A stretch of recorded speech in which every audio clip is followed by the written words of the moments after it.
আসসালামু আলাইকুম ওয়া রাহমাতুল্লাহ। কী পরিমাণ নিকৃষ্ট মন মানসিকতার হলে একজন মুসলমান হয়ে আর একটা মুসলিম কান্ট্রির মসজিদে রকেট হামলা করতে পারে। আমরা ইতিমধ্যে জেনেছি যে আফগানিস্তানে পাকিস্তান হামলা করেছিল। সেই হামলায় 46 জন আফগানিস্তানের নাগরিক মারা গিয়েছিল।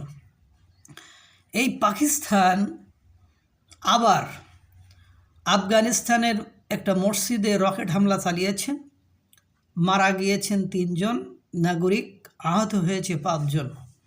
সংবাদপত্র দ্য টেলিগ্রাফ বলছে এই সংঘাত সর্বাত্মক যুদ্ধের রূপ নিতে পারে। পাকিস্তানের হামলার বিষয়টি নিশ্চিত করেছে আফগানিস্তানের সংবাদ মাধ্যম তেলো নিউজ।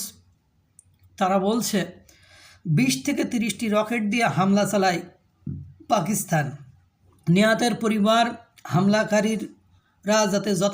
হামলাকারীদের বিরুদ্ধে যাতে যথাযথ ব্যবস্থা নেওয়া হয় এজন্য আন্তর্জাতিক মহলকে আহ্বান জানিয়েছে।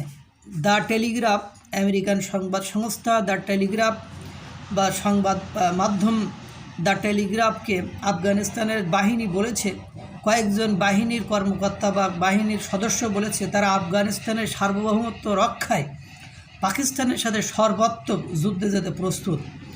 প্রতিরক্ষা বাহিনীর এক কর্মকর্তা বলেন, তাদের মুজাহিদরা প্রতিশোধ নেওয়ার জন্য পাকিস্তানের সীমান্ত বাহিনীর গুরুত্বপূর্ণ স্থাপনা ইতিমধ্যে ধ্বংস করে দিয়েছে।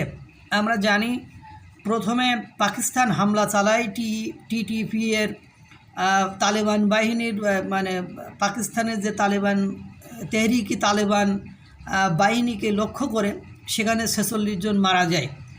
ওর প্রতিবাদে তালেবানরা সীমান্তবর্তী এলাকায় হামলা চালায় এবং 19 পাকিস্তানি সেনা সদস্যকে তারা হত্যা করে বা 19 সেনা সদস্য ওই হামলায় নিহত হয়। এটা চীনের একটি গণমাধ্যম এটা নিশ্চিত করেছে।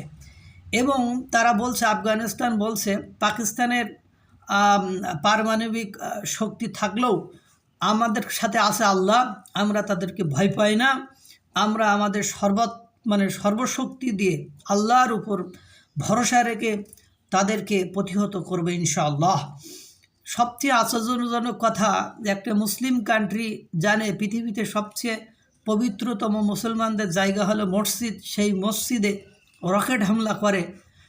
কত বড় বিকৃত মস্তিষ্কের মুসলমান হলে মানুষ এটা করতে পারে। আল্লাহ তাআলা সকলকে ভালো রাখুক, সুস্থ রাখুক। আসসালামু আলাইকুম ওয়া রাহমাতুল্লাহ।